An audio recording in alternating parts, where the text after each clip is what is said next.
10월 2일 월요일 오늘의 주요 뉴스입니다. 뉴욕 증시가 EU 정상회의 효과로 급등했습니다. 스페인과 이탈리아를 지원하기 위한 여러 단기 조치가 합의됨에 따라 투자 심리가 크게 개선됐습니다. 3대 지수가 2에서 3%대로 크게 올라왔습니다. EU 정상들은 금융시장 안정책으로 우선 유럽 재정안전기금과 유로 안정화기구 등이 유동성 위기를 겪고 있는 유로존 은행들을 직접 지원할 수 있도록 합의했습니다. 권혁세 금융감독원장은 서울경제신문과 가계부채 관련 긴급 현안 인터뷰를 갖고 이 금융 전반의 가계대출과 주택담보대출의 건전성 등을 점검하겠다고 밝혔습니다. 공정거래위원회가 대기업 집단의 주식 소유 현황 및 소유 지분도를 분석한 결과 지난 4월 기준 총수가 있는 상위 10대 기업 집단의 내부 지분율은 55.7%로 지난해보다 2.2%포인트 늘어 최근 20년 내 최고치를 기록했습니다.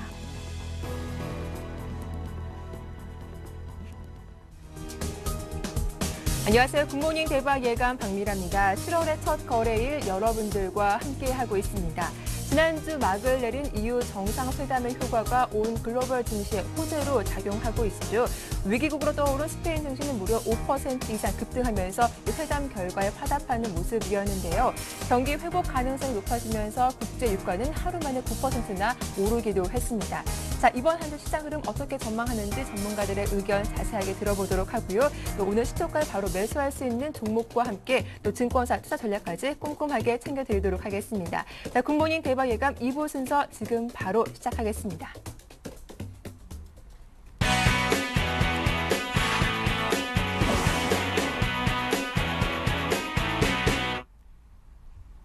네, 2부 첫 순서는 청송촌놈 신창환 대표와 함께하겠습니다. 대표님 만나보죠. 안녕하세요.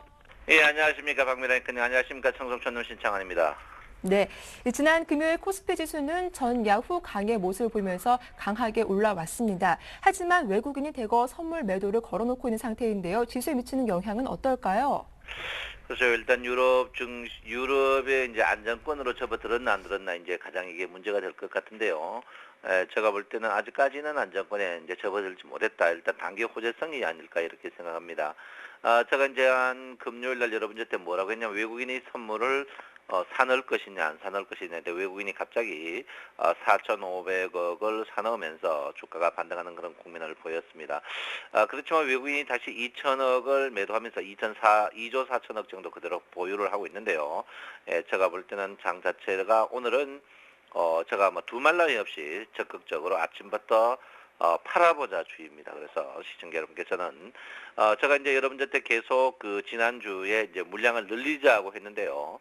오늘은 적극적으로 한번 팔아보자 이제 주제로 제가 오늘의 시나리오를 여러분에게 말씀을 드리고자 합니다. 일단 장 자체가 여러분 보다시피 일단 이번에 하락 자체가 굉장히 심했습니다. 유급년 나오면서 심했는데 장 자체가 이제 38%를 바로 이제 하락폭의 38%를 치고 올라오면서 1870까지 이제 바로 오늘 한번 보지 않을까 이렇게 계획 상승한 상황입니다. 그래서 1870 이제 지난번에도 굉장히 큰 저항이 되는데 오늘 또 1870포인트가 저항으로 작용하지 않을까 이렇게 저는 생각을 하고 있습니다. 그래서 1870 전후에서는 적극적으로 매도에 굉장히 동참해야 된다 이렇게 볼 수 있습니다. 그래서 제가 볼 때는 1870포인트 지락해야 된다 보는데요. 금요일 장세가 굉장히 이제 급격하게 이제 여러분 보다시피 한 50포인트 이상 반등하는 그런 국면을 보였습니다만은 코스닥 같은 경우에는 반등을 하지 않았거든요. 그래서 역시 1등 종목들에게 포인트를 맞추셔야 된다 이렇게 봅니다. 그래서 50포인트 뜬데 이걸 어떻게 봐야 되느냐. 제가 볼 때는 일단 한번 고점에 매도하는 그런 모양을 보이셔야 된다 이렇게 봅니다. 그래서 일단 고점 매도를 한번 해야 된다 이렇게 볼 수 있고요. 일단 기술적 분석이 요즘 안 됩니다. 이제 계속 일단 60일 이평이 떨어지는 상태에서는 계속 치고받고 나오는 그런 모양을 보이셔야 될 것이다 이렇게 보시고요. 자, 일목균형표적으로 봤을 때는 일단은 안정권에 들어왔습니다. 후행스팬이 전환선을 건들므로써 일단 안정권으로 들어왔습니다만은 선행스팬 원의 상승이 아직까지 없기 때문에 주가는 제가 볼 때 추가적인 상승할 때마다 매물대를 계속 맞지 않을까 이렇게 생각을 하고 있고요. 제가 볼 때는 이제 제가 목요일이라고 했죠. 목요일 전후에 큰 변곡점이 한번 나오지 않을까 이렇게 생각합니다. 그래서 목요일 전후에서 선행 스펜2의 움직임이 급격히 있기 때문에 목요일 전후에서 주가에 제가 볼 때는 한번 큰 변곡점이 있지 않을까. 수 아니면 목요일인데 저는 목요일로 보고 있습니다. 목요일 날 큰 변곡점을 맞이할 것이다 이렇게 보고 있습니다. 그래서 시청자 여러분께서는 조금 짧게 치는 그런 국면이 필요한 그런 국면이 아닌가 이렇게 생각하고요. 고객의 특금 자체가 지금 17조로 굉장히 궁핍합니다. 고객의 특금이 17조로 굉장히 궁핍하고 있기 때문에 지금 장세가 그 17조 상태에서도 시가총액 상위 종목들만 지금 상승하고 있기 때문에 시청자 여러분께서는 1등 종목에 이 포지션을 맞추셔야 된다 이렇게 누차 여러분에게 말씀을 드리겠습니다. 자, 이 선물인데요. 선물은 여러분에게 누차 제가 여러분에게 말씀을 드렸습니다. 선물은 지금 외국인들이 계속 돈 먹다가 조금 물려가는 그런 국면입니다. 외국인이 이제 물려가는 국면인데 이 저점에 매도했던 물량들은 물렸고요. 중간에 있던 물량도 물렸고 이제 고점에 본전 물량이죠. 초반에 이제 외국인이 한 5천억 정도 먹다가 지금 서서히 외국인이 그저께 급등하는 바람에 외국인들이 지금 서서히 선물이 최근에 매도했던 종목들을 물려가기 때문에 외국인들이 삼성전자를 이용한 이런 종목을 갖고 제가 볼 때는 이제 그 삼성전자 갖고 하다가 지금 현대차, LG와 이제 고가주로 갖고 하는데 이런 부분에 대해서 제가 볼 때는 외국인들이 물량이 계속 나오지 않을까 이렇게 생각하고 있기 때문에 특히 외국인의 비중이 높은 전차 종목 중에 자동차 관련 주식들이 약세에 보이는 이유가 선물에 관련돼가 그렇지 않나 이렇게 저는 생각을 하고 있습니다. 지금 그 외국인 동향을 한번 보면요. 삼성전자는 지금 외국인도 매수 쪽으로 돌아섰습니다. 신한지주도 매수 쪽으로 돌아섰고요. 하이닉스 매수 쪽으로 돌아섰고 삼성생명도 매수 종목, 한국전력도 매수 종목, 기아도 매수로 들어오셨고요. 포스코는 뭐 계속 뭐 조금 매도입니다만은 LG화학, 모비스, 현대차 지금 화학주와 자동차 관련 주식들은 외국인이 매도입니다만 전차와 그 외 주식들은 지속적으로 매도하다가 매수로 돌아서는 그런 입장입니다. 그래서 우리 시청자 여러분께서 어떻게 봐야 되냐, 이거 헷갈린다 이렇게 생각하지 마시고 외국인들이 특히 매도해서 매수로 돌아서는 시점이 보통 주가가 반등하는 시점이다 이렇게 보시면 될 것 같고요. 일단은 한 번은 오늘은 좀 쉬어가는 날이 좋을 것이다 이렇게 보고요. 그 사이 여러분께서 제가 주식 물량을 늘려야 된다 했는데요. 늘려가지고 제가 금요일 한번 기다려보라, 오늘은 쉬어보자 이랬는데 주가가 큰 폭의 상승이 있었습니다. 오늘은 적극적으로 한번 팔고 제가 볼 때는 한 템포 쉬어가는 그런 자리가 필요하지 않나 이렇게 생각하고 그 첫 번째 이유가 외국인의 선물 2조 5천억 때문에 그렇다 이렇게 제가 분명히 말씀을 드리고 싶습니다.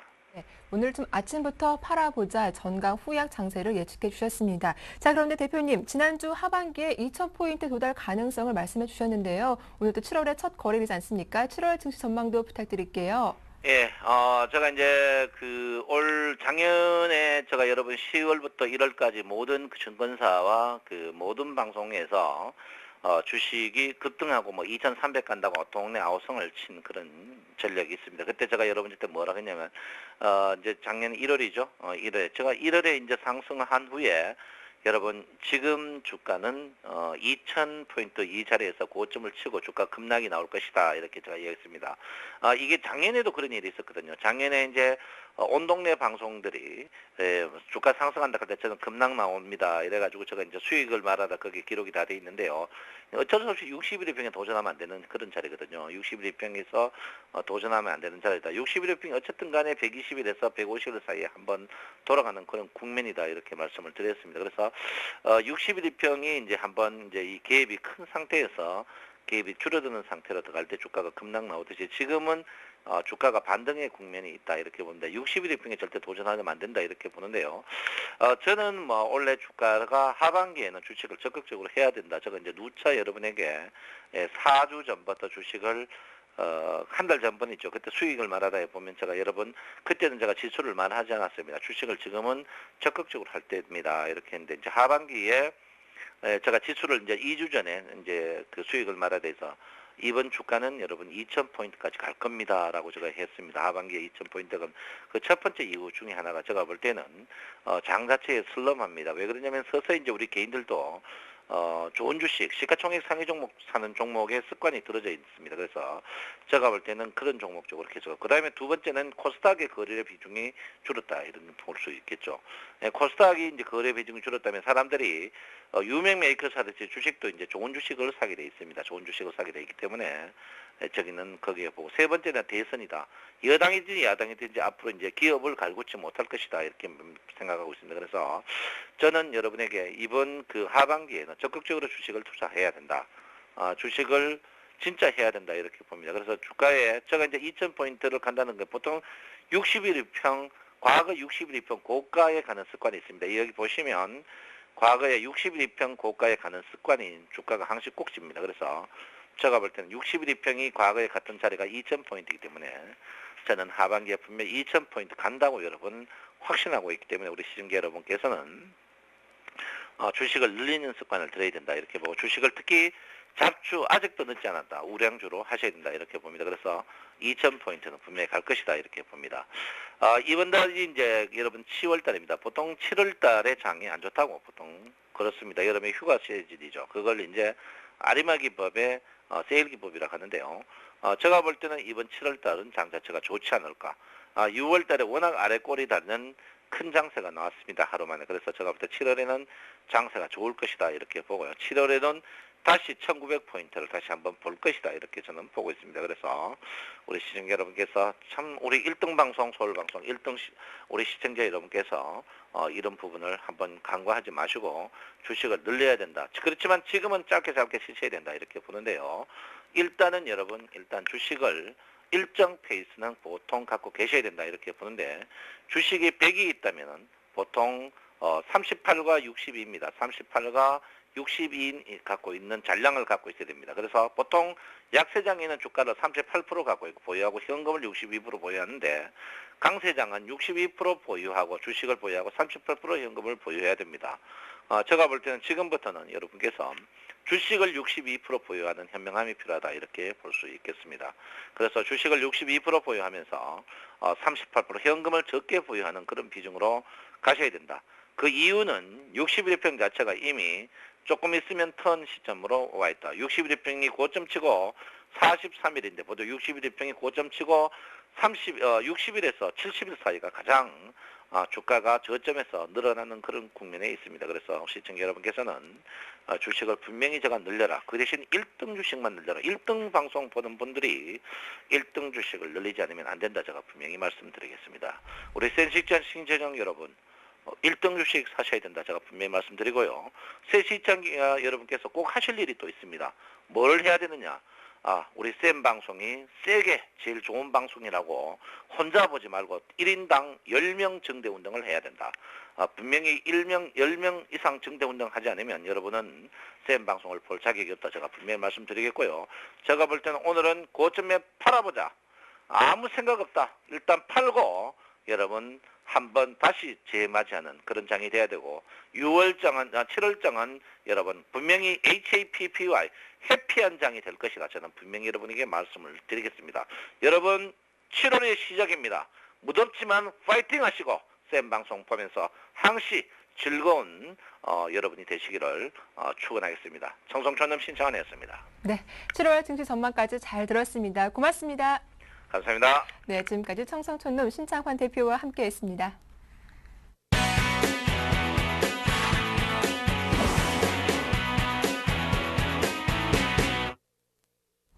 네, 오늘 장 유망 업종과 종목도 찾아봐야겠죠. 샘플러스 최병권 전문위원과 함께하죠. 안녕하세요. 네, 안녕하세요. 예, 먼저 AS부터 받아봐야 할 것 같은데 어떤 종목 갖고 오셨습니까? 네, 저번에 시장 자체가 반전을 할 가능성이 높다. 네. 그래서 일단은 시장 자체를 한번 노림수를 가지셔야 된다는 얘기를 드리면서 코덱스 레버러지를 말씀드렸습니다. 코덱스 레버러지 같은 경우에는 지금 시장의 특성 자체를 감안한 대응이라고 볼 수 있겠고요. 시장 자체가 반전을 할 가능성이 높은데 굳이 뭐 종목을 안 사고 왜 이쪽을 사느냐 하면은요.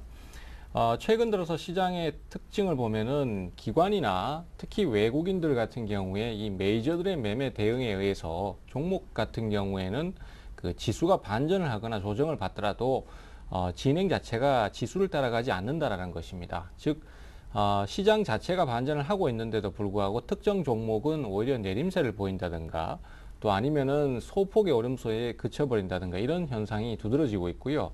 또 어떤 경우에는 시장이 내리고 있음에도 불구하고 특정 종목은 상승만을 하는 이런 종목 편중화 현상이 심화되기 때문에 그래서 그 종목의 선정에 있어서 뭐 지수 반전은 예측을 했는데 종목 자체가 반전을 안 한다든지 이런 부분을 피하기 위해서 역시 그 어렵게 생각하지 말고 이제 코덱스 레버리지를 하는 편이 제일 편하다. 이런 차원에서 말씀을 드렸는데요. 금요일 날 그 주가가 크게 반전 포인트를 잡았습니다. 장중에 4%까지 상승이 나왔죠. 네. 물론 뭐 그 개별 종목들 앞에서 제가 많이 소개드렸던 개별 종목들하고 비교하면은 차이가 크겠습니다만은 그렇다고 하더라도 지금 현재 이 종목 같은 경우에는 베팅을 크게 할 수 있기 때문에 여러 가지 또 만족할 만한 수익을 올릴 수 있다라고 판단이 되고요. 현재로서는 유럽발 리스크 자체도 어느 정도 해소가 되는 모습이고 또 주가의 추가적인 상승도 또 나올 수 있을 법한 모습이기 때문에 목표가인 12,000원권까지 충분히 노림수를 가지셔도 된다. 이렇게 좀 말씀을 드리겠습니다. 네, 코덱스 레버리지 함께 보유하신 분들이라면 목표가 12,000원까지 계속 보유해보자라는 의견 주셨습니다. 자, 이어서 오늘 좀 살펴볼 만한 업종이 있다면 어느 업종입니까? 예, 뭐 최근에 말씀 좀 자주 드렸던 업종인데요. 네. 역시 게임 업종입니다. 네. 게임 업종 같은 경우는 최근에 뭐 게임 하이라든지 또 M게임이라든지 이런 종목들을 소개를 드려서 뭐 상당히 좀 재미를 보고 있는 상황이라고 생각하는데요. 하지만은 앞으로의 게임 업종의 성장성은 좀 더 있을 수 있다라고 생각이 됩니다. 최근에 일단은 그 모바일 게임 쪽인 게임빌이라든지 컴투스의 추가적인 상승이 계속 이어졌었고 또 기존의 온라인 게임 업체들이 또 모바일 게임 모바일 게임 쪽의 어떤 수익성을 감안할 때 신규 진출을 할 가능성도 분명히 있습니다. 그리고 또 그 최근 들어서 이제 롯데그룹이 게임 업종에 진출을 한다는 소식이 게임 업계 전체적으로 좀 그 전체를 좀 화랑을 불러일으키고 있는데요. 네. 특히 이제 롯데그룹 같은 경우에는 지금 게임 업종에 대한 어떤 경험이라든지 이런 것들이 아직까지는 없는 상태입니다. 물론 롯데그룹 자체에서 아직 그 공식적으로 밝힌 얘기는 아닙니다. 하지만 이제 그 경험이 없기 때문에 결론적으로 신규 게임사를 새로 설립하는 것보다는 기존의 게임사를 하나를 인수를 해서 거기서 그 진출을 꾀하는 게 가능성이 제일 높지 않은가 이렇게 시장 평가가 나오고 있고요. 그렇게 된다면은 몇몇 게임 업체들이 그 인수 대상으로 거론되고 있는데 가장 우선 그 선정 요건이라고 할 수 있는 것이 역시 신규 게임 개발 능력입니다. 그리고 또 수익성이겠죠. 그래서 그런 면에서 따지자면은 몇 개의 업체가 예상이 되고 있고요. 이러한 요소들이 M&A 가능성을 얘기하고 있기 때문에 게임 업종에 지속적인 매기가 몰릴 가능성이 있다라고 볼 수 있는 것입니다. 또한 특히 그 NC소프트와 넥슨의 합병 자체가 지금으로서는 상당히 게임 업종이 이슈가 되고 있는데요. 넥슨 같은 경우에는 실질적으로 거래소나 코스닥에 상장이나 등록이 되어 있지 않는 상태이기 때문에 뭐 이런 요소들을 감안한다라면은 당분간 그 대체 업종이라고 할 수 있는 대체 종목이라고 할 수 있는 게이머 하이 같은 종목들에 매기가 좀 더 몰릴 가능성도 있고요. 또 최근에 그 뭐 온라인 게임 쪽에서도 새로운 신작 게임들이 속속 출시가 되고 있습니다.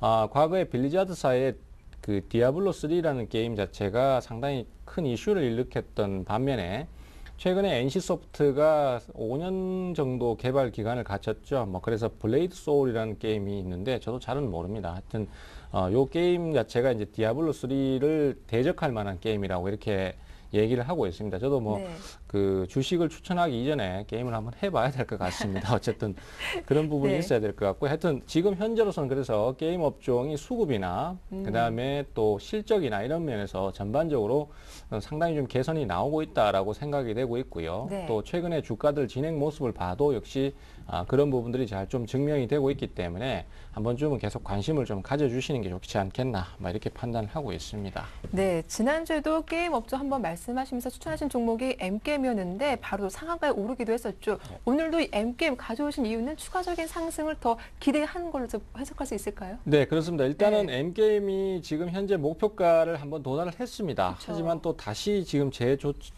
제 추천을 좀 드리려고 하는데요. 이 게임 업종 같은 경우에 이제 한번 불이 붙으면은 또 주가가 좀 크게 오를 수 있다라는 장점이 있습니다. 아무래도 덩치가 작기 때문에 그렇죠. 그래서 M게임 같은 경우에도 최근에 보여준 모습을 봤을 때는 시간이 조금 걸리더라도 또 추가적인 상승이 한 번 더 나올 수 있지 않겠나 이렇게 기대를 하고 있고요. 사실 우리가 이제 주식을 하다 보면은 이런 경우를 많이 접하게 됩니다. 실질적으로 종목 자체가 상승세를 타는데 저번에 제일 처음에 소개를 드렸을 때는 주가가 손절 가격을 이탈을 해버렸죠. 그러다가 이제 다시 재추천을 해서 상한가로 가고 목표가에 도달을 했는데요. 이것이 이제 보면은 종목들이 갖고 있는 특성이라고 할 수 있겠습니다. 주가가 결국에는 상승세를 타고 더 넘어가기는 하더라도 이 종목이 그냥 올라가거나 얌전하게 올라가 주는 것이 아니라 꼭 이렇게 조정을 크게 한번 준다든지 뭐 소위 말해서 이제 흔들기를 한번 해버리는 경우가 참 많습니다. 그래서 좋은 종목이라도 주가가 중간에 급락을 해버린다든지 이렇게 되면은 개인들이 포기하기가 쉬운 과정을 많이 겪거든요. 근데 이런 부분이 있다고 하더라도 우리 주식 투자자들은 끝까지 그 종목에 대한 추적이라든지 이런 것들을 늦추지는 않아야 되겠습니다. 비록 손절매 대응을 했더라도 종목이 저점을 다시 잡는다면은 재매수를 한다든지 이런 식으로 해서 종목이 올라갈 때 타이밍을 놓치지 않아야 돼요. 결국 개인들을 다 따돌리고 가는 경우가 많기 때문에 그런 부분들을 꼭 좀 염두에 두실 필요가 있겠고요. M게임 같은 경우에도 지금 현재 구간에서는 그렇다라고 봅니다. 그렇기 때문에 제가 봤을 때는 또 조정을 준다면은 추가적인 상승 흐름을 한번 노리시면서 타이밍을 잡을 필요가 있겠고요. 현재로서는 매수를 하실 때 제일 좀 유효한 보면은 조정시 공략을 하는 겁니다. 아무래도 이제 상승을 좀 했기 때문에 조정을 좀 줘야지만이 매수 타이밍을 잡을 수 있다라고 생각이 되기 때문에요. 조정을 줄 때마다 분할 매수를 하는 전략을 쓰시면 참 좋을 것 같아요. 그래서 지금 화면에도 나오고 있는데 연속 상승으로 주가에 부담이 약간 있는 상태입니다. 그렇기 때문에 뭐 한 이 정도까지 내려오더라도 이런 경우에 뭐 조정 받는 거를 두려워하지 마시고 분할로 매수를 해 들어가시면 좋을 것 같고요. 매수가는 5,500원에서 5,850원 그 사이를 좀 보도록 하겠습니다. 그 다음에 목표가는 요번엔 전 고점 넘어서 6,500원 정도 보도록 하고요. 손절가는 5,000원 전 저점을 보겠습니다. 하지만은 이런 경우에 손절가를 이탈하기 전까지는 분할 매수로 대응을 하셔도 되니까 현명한 대응을 해 주시기를 부탁드리겠습니다. 네, 다시 한번 N게임 관심 있으신 분들은 대응 전략 잘 참고하시면 좋겠습니다. 지금까지 샘플러스 최병권 전문위원과 함께했습니다. 도움 말씀 잘 들었습니다. 네, 감사합니다.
네, 안녕하세요. 황동석입니다. 매일 아침 따끈따끈한 증권사들의 투자 전략과 오늘장 신규 매수 종목에 대해서 알아보는 시간이죠. 지난 6월 뉴욕 증시는 13년 내 최고의 상승폭을 보였던 6월 한 달이었습니다. 7월의 첫 거래, 우리 국내 증시 어떤 투자 전략 가져야 할지 자세한 이야기 나눠보겠습니다. 유진투자증권 압구정 지점의 정승현 대리님 안녕하십니까? 네, 안녕하세요. 네, 유진투자증권의 오늘장 전략과 신규 매수 종목에 대해서 자세히 이야기해 주시죠. 네, 지난 이제 EU 정상회담 효과로 네. 뉴욕 증시와 유럽 증시가 아주 큰 폭으로 상승을 했습니다. 그래서 아마 우리 시장도 아마 긍정적인 전망이 기대되고 있고요. 하지만 이제 그 EU 정상회담 결과에 대해서 뭐 여러 가지 의견들이 있습니다만 이것이 이제 단기적인 효과로 그칠 가능성이 있다. 이런 것도 이제 배제하지 못할 것이다. 이런 내용들이 나오고 있는데요. 일단 모든 이제 유럽 문제가 해결된 게 아니고 단기적으로 이제 그 악재들만 어떻게 빠른 시일 내에 해결해 보자라는 의견들이 그 EU 정상회담의 결과물이었기 때문에 이것이 이제 단기적인 효과로 그칠 가능성도 여전히 존재하기 때문에 오늘 그 외국인의 수급과 그리고 뭐 베이시스의 개선 정도 그리고 뭐 선물, 현물 그런 수급의 동향들도 여전히 이제 유심히 관찰하면서 시장을 대응하시는 것이 좋겠다 이렇게 보여집니다. 그리고 저희 그 회사에서 이제 신규 편입 종목으로는 오늘 총 이제 4가지 종목을 추천을 했습니다. 제1모직과 그리고 제1기획, 한진해운 그리고 두산중공업 4가지를 추천을 했는데요. 그중에 제가 한진해운과 두산중공업에 대해서 조금 자세히 설명드리도록 하겠습니다. 일단 첫 번째는 이제 한진해운인데요. 한진해운이 최근에 이제 운임 상승의 원인인 선사들의 이제 선속 하락 등의 공급 조절이 여전히 잘 이루어지고 있다. 이런 내용들이 있고 일단 그 최근에 이제 컨테이너 운임 지수가 상승을 했습니다. 그래서 이제 한진해운 같은 경우에는 컨테이너 운임 지수가 상당히 이제 중요한 영향을 미치고 있는데 이 지수가 상승했다는 거는 약간 이제 경기 회복세와 그 이제 턴어라운드 가능성이 충분히 존재한다 이렇게 보여질 수 있고요. 그리고 일단 6월, 7월 그리고 이 회사에 이제 성수기가 이제 진입이 되는데 이때 그 할증료 부과 가능성이 증가하고 있다. 뭐 이런 내용도 있습니다. 그리고 최근에 이제 유가 벙커 CU 하락으로 이제 실적에 유가가 하락하게 되면 이제 해운주 같은 경우에는 실적에 긍정적인 영향을 미치게 되는데 이런 영향이 충분히 그 실적의 모멘텀 그리고 주가의 모멘텀으로 작용할 수 있다 이렇게 보여집니다. 그리고 다음으로는 이제 두산중공업인데요.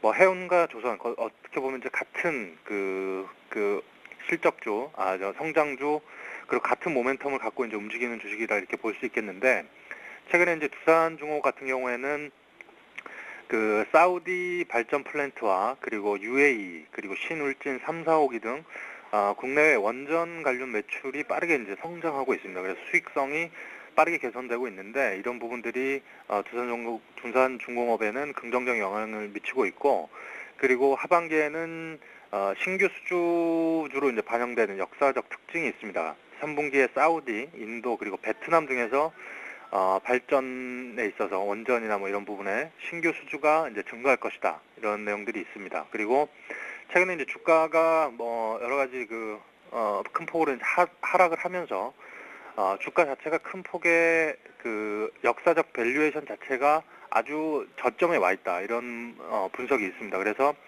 충분히 가격 메리트가 있는 가격으로 그렇게 보여지고요. 그래서 두산중공업 같은 경우에는 거의 이제 저점 부근이다 이렇게 보시면 될 것 같고 그래서 가격 메리트가 분명히 있다. 그래서 한 목표가는 최근에 한 63,000원까지는 목표가를 보시는 게 좋을 것 같고 단기적인 손절가로는 한 53,000원 정도 이 정도의 가격대에서 충분히 매매를 가능한 그런 종목이다 이렇게 보여집니다. 네, 고맙습니다. 말씀 잘 들었습니다. 네, 감사합니다. 네, 지금까지 정승현 대리와 함께 유진투자증권의 오늘장 전략과 신규 매수 종목에 대해서 살펴봤습니다. 7월 힘차게 시작하십시오. 내일 뵙겠습니다.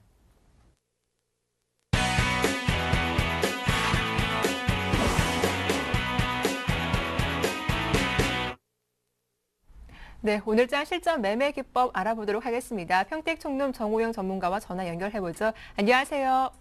네, 안녕하세요. 예, 지난 금요일 코스피 지수가 강하게 올라왔습니다. 그리고 주말 동안 EU 정상회담의 선물로 글로벌 지수 또한 강하게 올라왔는데요. 오늘 국내 증시 단기와 중기 어떻게 보시는지 전망 들어볼게요. 네, 지난 금요일에 오후장에서 엄청난 폭등이 있었습니다. 네. 금요일 덕분에 아마도 굉장히 좀 주말이 좀 좋으셨을 것 같은데요. 미국 증시도 폭등하고 역시 이제 EU 정상회담 덕분에 이제 그렇다 볼 수 있었는데 상당히 좀 극적이었습니다. 만약에 금요일에 네. 그런 결과가 없었으면 조금 우울한 주말이 됐을 텐데 어쨌든 다행이다 이렇게 말씀드리겠고요. 먼저 단기적인 전망을 말씀드리겠습니다. 해외 증시 폭등으로 이제 상승세가 지속이 예상된다 이렇게 먼저 말씀드리겠는데요. 보통 일반적으로 봤을 때 호재가 나와서 이제 급등을 해주면은 다소 좀 주춤한 경향이 이제 없지 않아 있습니다. 그런데 이번엔 좀 다릅니다. 미국 같은 경우에는 뭐 그렇게 큰 폭으로 오르진 않았지만은 프랑스나 독일 같은 경우에 무려 4%대로 올랐습니다. 지수가 하루에 4% 오른다고 하는 것은 이건 엄청난 상승이거든요. 그래서 제가 보기에는 이게 단순한 어떤 이벤트성 호재가 아니라 근본적인 처방책이 나왔기 때문에 조금 더 우리가 상승을 좀 기대해도 좋지 않을까 이렇게 생각하고 있고요. 그 다음에 중기적인 전망입니다. 6월 4일에 기록했던 1776포인트. 저는 여전히 중기 바닥은 동일하다고 말씀드리겠습니다. 그래서 특별한 일이 없다면 현재 그 미국 같은 경우도 3차 이제 양적 완화 이제 기대감이 있고요. 그다음에 결국은 유럽도 돈을 풀어서 해결하겠다는 건데 화폐 가치가 하락하게 되면요. 결국 그걸 찾기 가장 좋은 곳이 바로 주식시장입니다. 예를 들어서 99년도 같은 경우에 우리나라가 엄청나게 폭등을 했습니다. 그때 경제가 좋아서 폭등한 게 아닙니다. 바로 유동성 때문에 폭등한 겁니다. 마찬가지로 2008년 미국 경제 위기 이후로 2009년과 10년에 엄청나게 또 상승하지 않았습니까? 역시 똑같은 원리입니다. 그래서 제가 보기에는 유동성 장세가 분명히 도래될 것이고 어떤 기술적 흐름 또한 그 핵심적인 게 뭐냐면 이제 최근에 파생 때문에 좀 지수가 교란됐었는데요. 그 변수만 없다면 아마도 단기적으로는 상승세가 지속이 되고 그다음에 중기적으로는 6월 4일 기록했던 1776포인트가 아마도 중기 바닥이 될 것 같습니다. 그다음에 이제 오늘은 제가 7월 첫 날이기 때문에 2012년 하반기 장세 전망을 말씀드리겠습니다. 제가 6월 1일 방송에서는 6월에 중기 저점을 기록할 것이다. 그리고 추세 상승을 이어간다 이렇게 발표해 드렸었는데요. 오늘은 이제 7월 첫날이기 때문에 말씀드려보면요. 공멸에서 벗어나기 위한 유로존 해결책이 계속 새로운 어떤 결론이 아마도 도출될 것이다. 저 이렇게 보고 있습니다. 왜냐하면은 결국은 원리가 똑같습니다. 아마도 주식 투자를 한 10년 이상 하신 분들은 아실 겁니다. 과거에 SK 하이닉스라든가 LG카드 같은 경우에 일반 기업 같으면은 그냥 부도 처리될 기업들이 어떻게 됐습니까? 금융권에서 추가로 돈을 투입했습니다. 그 이유가 뭐냐면 해당 기업이 좋아서가 아니라 만약에 중단해버리게 되면 엄청난 부실채권이 발생하지 않습니까? 그래서 결국은 돈을 추가 투입해서 회생시키고 현재는 이제 정상화되지 않았습니까? 마찬가지로 그리스라든가 스페인 이런 문제들도 전 똑같다고 보고 있어요. 독일이 그리스가 좋아서 도와주는 게 아니라 자신들이 이익이 그러니까 손실이 더 커지기 때문에 그렇게 하는 거거든요. 마찬가지로 전 그래서 큰 문제가 없다면은 유로존에 관련된 어떤 해결책은 지속적으로 좀 나올 것이다 이렇게 보고 있겠고요. 좀 전에도 말씀드렸다시피 화폐 가치 하락에 따른 중기 유동성 장세가 연출될 가능성이 높기 때문에 2012년 하반기에는 아주 급격한 어떤 악재가 발생해서 어떤 그 파생해서 이제 어떤 변수가 발생해서 그런 것만 없다면 아마도 그렇게 될 것 같고요. 그리고 이제 서울경제TV 시청자에 대한 약속을 하나 해드리겠는데요. 뭐 그동안 보셔서 아시겠지만 저는 해설하지 않습니다. 반드시 예측합니다. 그래서 예측한 거 발표해드리겠고요. 다만 예측이 적중할 수도 있고 틀릴 수도 있기 때문에 전략은 좀 현실적으로 따드리겠고요. 그리고 시청자분들은 누구나 다 인정을 하십니다. 뭘 아느냐? 어떤 방송 출연자든 간에 저 사람이 정말로 출연자를 위해서 방송하는지 자신을 위해서 방송하는지 압니다. 그래서 앞으로도 저는 진정으로 출연자를 위한 방송이 아니라 투자자를 위한 방송을 전달해 줄 것을 약속하겠습니다. 또한 유동성으로 좀 단기적으로 상승 흐름이 지속될 것이다라고 전망을 해주셨는데요. 그렇다면 자세한 매매 전략이 궁금합니다. 주식 비중 어느 정도 실어보는 게 좋을까요? 네, 주식 비중은 이렇게 해주세요. 1850선 이상에서는 직장인 75, 전업 100 이렇게 해주세요. 제가 지난주 금요일까지는 1825선 기준으로 말씀드렸거든요. 네, 그래서 25포인트 정도 이제 상승시켰는데요. 1850선 이상에서는 직장인 75, 전업 100, 그 다음에 1850선 미만에서는 직장인 50, 전업 75, 그 다음에 25선 미만에서는 25에서 50이고요. 이번에는 1800선 미만이 만약에 다시 되면은 언젠가, 그게 뭐 오늘이 되든 뭐 다음 주가 되든, 그러면 직장인은 무조건 0%입니다. 왜 그런지 차트로 설명드리겠습니다. 차트 잠깐 보시면은요. 1800선 이탈했던 것이 무려 3번 있었습니다. 그러니까 이제 5월 중순에 한 번 있었고요. 정확하게 말하면 5월 18일이었죠. 그 다음에 6월 초순이었습니다. 그리고 나서 6월 말에 또 한 번 이탈했는데요. 무려 3번 이탈해줬습니다. 어떤 이유가 되든 이번에 또다시 1800선이 이탈되게 되면은 이때는 위험관리에 들어가야 됩니다. 이번에 4번째 이탈되게 되면은요. 이거는 일단은 나중에 갈 땐 가더라도 상당히 좀 피곤해지는 장세가 되기 때문에 이거를 여러분들이 분명히 엄수해 주시기 바라겠습니다. 그래서 특별한 일이 없다 그러면 1800선 J탈은 나오기 어렵다고 보고 있습니다. 저는 여전히 6월 4일 1776포인트가 저점이라고 보고 있는데요. 그거야 어디까지나 예측이고 현실적으로 그게 나타날 수도 있습니다. 그럴 경우에는 반드시 여러분들이 요걸 좀 지켜주시기 바라겠고요. 자, 다시 한번 자막을 보시면 이제 설명드릴게요. 직장인 필수 전업 선택 포트폴리오 말씀드리겠습니다. 그게 뭐냐면요. 반드시 이렇게 해주세요. 직장인들은 이유 여하를 막론하고 코스피에서는 전기전자하고 증권 이거를 반드시 포트폴리오 유지하세요. 그 다음에 코스닥에서는 반도체. 왜 그러냐면은 어차피 직장인들은 단타나 단기보다는 아무래도 중기나 장기 투자가 많습니다. 그래서 이분들은 현실적으로 전기전자하고 증권, 그다음에 반도체 반드시 넣어주시고요. 저는 왜 선택이라 그랬냐면 이들 포트폴리오를 이제 넣어주시는 것도 좋지만 만약에 이제 단기 매매를 좋아하시는 분들은 뭐 안 넣어도 되는데요. 제가 그건 부탁드릴게요. 만약에 전업 같은 경우 선택이라고 했지만 꼭 넣어야 될 건 뭐냐? 코스피, 전기전자, 코스닥, 반도체 요거는 꼭 넣어주세요. 그래서 직장인들은 웬만하면 코스피에서 전기전자하고 증권, 코스닥에서는 반도체 이렇게 반드시 3개 업종 넣어주시고요. 전업들은 최소한 코스피, 전기전자, 코스닥, 반도체는 여러분들이 포트폴리오에 편입해 주시기 바랍니다. 왜 그렇게 말씀드리냐면 증권 같은 경우에는 저는 중기적으로 충분히 상승한다고 확신합니다. 하지만 좀 느릴 수가 있거든요. 그래서 전업들은 좀 답답할 수가 있어서 말씀드린 건데 어쨌든 이 3가지 업종만 여러분들이 포트폴리오에 편입해 주시면은 지수가 반등했을 때 절대로 소외된다거나 상대적인 어떤 박탈감을 느끼는 이런 상황은 오지 않을 거라고 저는 확신하기 때문에 반드시 이 포트폴리오 엄수해 주시기를 바라겠습니다. 네, 이 주식 비중과 함께 포트폴리오 전략까지 자세하게 살펴봤습니다. 이어서 오늘도 이 오늘장 팁 준비하셨죠? 네. 네. 강한 종목의 기준과 그 예시를 설명하겠습니다. 보통 우리가 강하다, 약하다 이렇게 말을 하지 않습니까? 그런데 대부분의 사람들이 생각하는 것이 플러스가 나오면 강하고 마이너스가 나오면 약하다 이렇게 생각하잖아요. 엄청난 착각입니다. 장이 폭등하면 웬만한 종목 다 플러스 나오거든요. 반대로 아무리 좋은 종목도 장이 폭락하는 날은 대부분 다 하락합니다. 그래서 그렇게 보는 게 아닙니다. 강한 종목이 어떤 건지 설명드리면요. 바로 지수하고 비교하는 겁니다. 자, 저점과 고점의 예를 들어드리겠는데요. 이런 식입니다. 예를 들어서 지수 저점은 오전 10시입니다. 그런데 종목의 저점이 오전 9시 30분이면 이게 바로 강한 종목입니다. 무슨 얘기냐면 저점이 지수보다 빠른 종목이에요. 예를 들어서 종목은 오전 9시 반에 저점 찍고 올라가고 있는데 지수는 뒤늦게 10시에 저점 찍는다. 그러면 지수보다 훨씬 더 저점을 빨리 찍었기 때문에 그게 강한 종목이고요. 반대로 고점은 논리적가 이제 정반대입니다. 예를 들어서 지수는 오후 1시가 고점입니다. 그런데 종목은 오후 2시 반이 고점이 되는 경우가 있어요. 이러면은 지수는 이미 오후 1시 고점 찍고 다시 이제 내려가고 있어요. 근데 반대로 종목은 어떻습니까? 2시 반까지 계속 상승합니다. 이럴 경우에 이게 더 강하다고 볼 수 있거든요. 그래서 저점과 고점의 그 시점을 지수하고 비교해 보시라는 거죠. 그래서 지수보다 시간 차로 이제 비교했을 때 저점은 빠르고 고점은 늦은 이 종목이 강한 종목이라는 겁니다. 무조건 플러스가 나오면은 이거는 강하고 마이너스가 나오면 약하다 이렇게 볼 수가 없어요. 왜 그러냐? 왜 이 말씀을 드리냐면요. 종목의 약 80%, 심한 경우에는 95%가 지수하고 연동이 됩니다.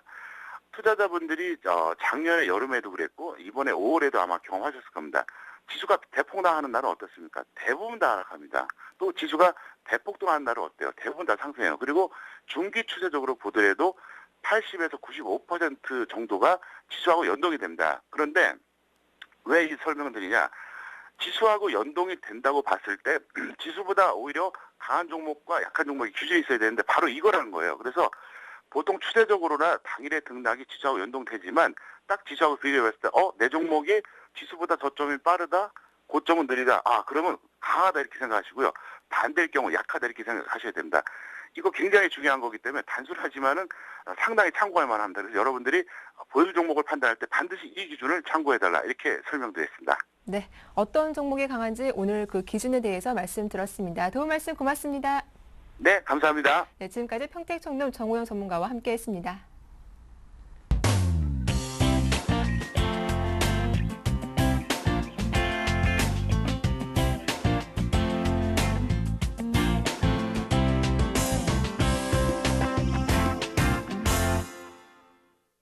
네, 청개구리 사단의 오늘장 대응 전략 함께 하겠습니다. 오늘 개장 한 25분 정도 남겨두고 있는데요. 먼저 양승모 전문위원부터 만나보겠습니다. 안녕하세요.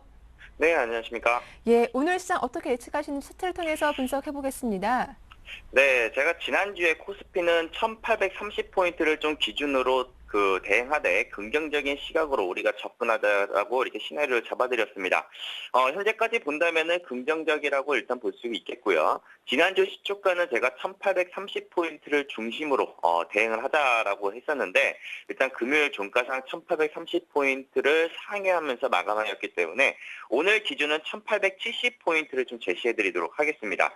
오늘 만약에 1870포인트 중심으로 시초가가 출발이 된다면은 전략 후강이 좀 만들어질 수 있는 장이라고 말씀을 드리겠고, 만약에 1870포인트 이하에서 출발한다면은 정강 후 중에 강을 좀 예상을 해볼 수 있을 것 같습니다. 사실 코스피 지수를 보면은 수급선이라 보이는 5일선, 11선, 21선까지 전부 다 한 봉에 모두 장대 양봉 자리에서 돌파를 해주면서 안착되는 모습을 보여주었지만 상당히 지금 장은 좀 카탈스러운 장입니다. 하방 포지션을 취하고 있는 외국인 투자들이 시장이 갑자기 이슈를 내면서 하방 포지션을 정리하지 못하고 주가를 갑자기 급상승을 좀 반등을 좀 주었기 때문에 포지션을 정리하지 못하였던 외국인 투자들은 지금 머리에 쥐가 날 것 같은 그런 장이라고 판단을 하고 있습니다. 우선 제가 투자자의 매매 동향을 일단은 보여드리자면은 일단 외국인 투자자들과 기관 투자자의 움직임을 봤을 때 외국인 투자자들은 지수가 올라왔음에도 불구하고 거래소 매도가 나오고 있다는 점. 그러니까 이전과의 방향성을 봤을 때는 외국인 투자자는 거래소 매수와 선물의 동반 매수 속에서 강한 장을 이끌어냈었는데 이번에는 좀 이야기가 좀 틀려졌다는 얘기죠. 그래서 지금 현재의 장에서는 외국인 투자들이 거래소와 선물에 일단은 쇼커버링 매수세가 들어온다면은 현물과 선물 동시에 순매수가 나오는지를 좀 봐야겠고, 지금 거래소에서도 아직 뚜렷한 매수세가 없기 때문에 시장을 핸들링하는 외국인 투자들이 포지션 조정을 위해서 시장의 상승을 제한될 수 있기 때문에 1차 목표가인 가격은 1870포인트를 제시를 해드리겠고 2차는 1950포인트 구간까지도 반등 영역이 있다라고 말씀드리겠습니다. 여기에 시장을 좀 주도했던 이런 전기전자 업종 그리고 운수장비 업종들을 주의 깊게 봐야겠는데 그 이유가 일단 공매도가 제일 많았던 업종이 IT, 자동차였기 때문에 강한 본격적인 상승장이 오기 위해서는 환매수 물량들이 들어온지 판단을 해야겠고요. 그리고 지난주 금요일 날에도 보였다시피 시장을 주도하면서 시장을 상승을 주도했던 업종이 증권, 건설, 금융업종, 지수 트래커 관련 업종들이 또 지수의 상승을 견인하였기 때문에 오늘도 이 세 가지 업종들이 시장에 반등을 주는 데 있어서 얼마나 핵심적인 역할을 할지 또 같이 한번 주의 깊게 한번 보시면서 대응하시면 될 것 같습니다. 네, 더 큰 상승을 위해서 1870 돌파가 중요하다고 하셨는데 오늘 시초가 잘 체크해 보겠습니다. 자, 이어서 오늘 시초가 잡을 수 있는 종목은 어떤 종목입니까?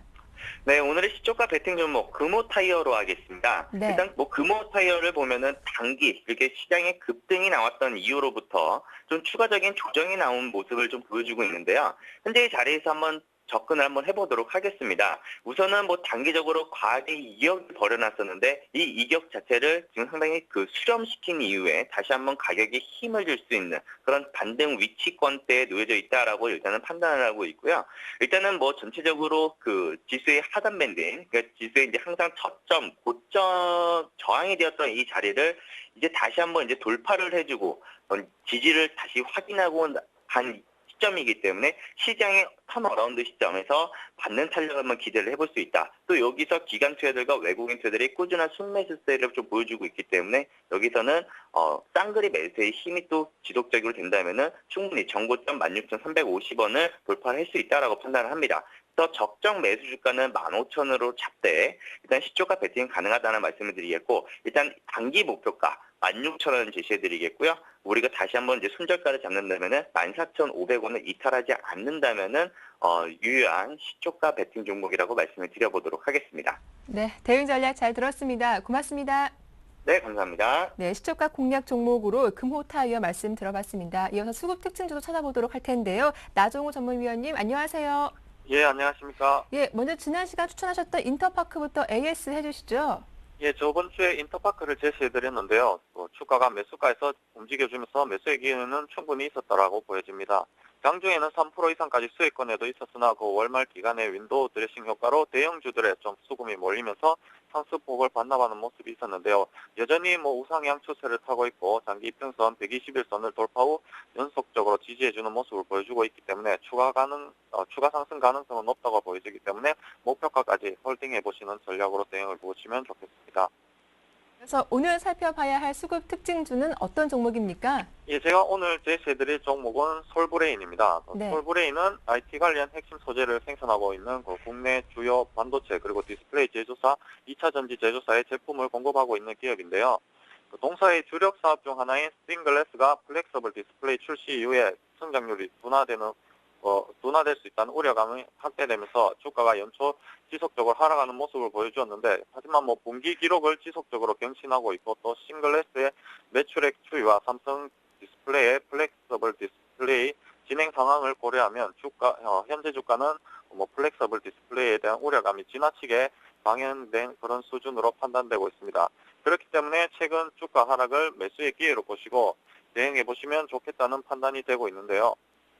차세대 디스플레이로서 현재 개발 중인 플렉서블 디스플레이가 아직까지 개발 중에 있는 상황이고 또 양산 시점이 2013년 이후라는 점에서 지나치게 그런 부분에 대한 우려감을 가질 필요 없다라고 보여지고, 또 최근 원래 삼성그룹이 삼성 코닝 어벤트 글라스라는 그런 회사를 만들면서 향후 유리기판의 수요가 지속적으로 증가할 것이라는 그런 예상을 뒷받침해주고 있는 부분이 있기 때문에 싱글래스의 사업 역시 지속적으로 성장이 가능할 것으로 기대가 되는 부분이 있습니다. 그렇기 때문에 향후 주가도 양호하다라고 말씀드릴 수가 있겠습니다.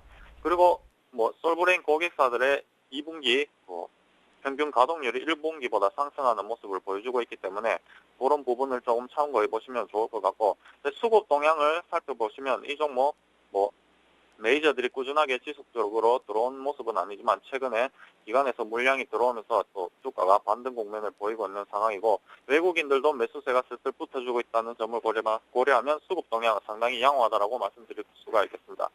차트를 보시면 이 종목 가격 조정 받고 이제 다시 한번 바운딩이 일어나는 그런 구간대이기 때문에 한번 관심을 가져보시면 좋을 것 같고요. 매수가는 3만원에서 3,700원, 그리고 손절가는 28,700원, 그리고 목표가는 33,500원 정도를 보시고 대응해 보시면 좋을 것 같습니다. 네, 솔브레인 대응 전략 잘 들었습니다. 고맙습니다. 예, 감사합니다. 네, 오늘 저희가 준비한 내용 여기까지입니다. 7월의 첫 거래일이죠. 오늘 하루도 힘차게 출발하시기 바랍니다. 저희는 내일 다시 인사드릴게요. 함께해 주셔서 고맙습니다.